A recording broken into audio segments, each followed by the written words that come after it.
In this guide, I'm going to show you how you can download and install Google Chrome here on your PC or laptop. If you do find this guide helpful, make sure to like the video and subscribe to the channel with all notifications on. It really does help the channel and lets us know that you want more content like this. We'd greatly appreciate it, and if at any point throughout this guide you do have any questions, just ask them down in the comment section below and we can help you out further. I'm going to be doing my best to reply to every single comment down there. But in order to do this, you are going to need to open up a web browser. And on most Windows computers, that's going to be Microsoft Edge. So I'm going to open that up right now, and it's going to look something like this for you. Now, once you go ahead and get Microsoft Edge opened up, or whatever browser it might be, just type in download Google Chrome and hit enter. And from here, go to this download Google Chrome website. It's going to be the first one right here. Exit out of this and you're going to see a download Chrome option. Go ahead and select download, and after clicking download, the installer file will begin downloading. Just double click it and you might have to open up your web browser, and you might have to open up File Explorer and go to your downloads and then select it just like so.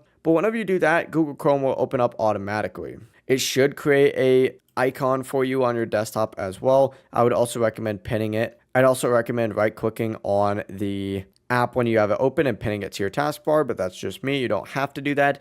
But whenever you do that, you are good to go. You've now successfully downloaded and installed Google Chrome here on your PC or laptop. If this guide did help you out, make sure to like the video and subscribe to the channel with all notifications on. It really does help the channel and lets us know that you want more content like this. We'd greatly appreciate it. Have a great rest of your day though. Peace.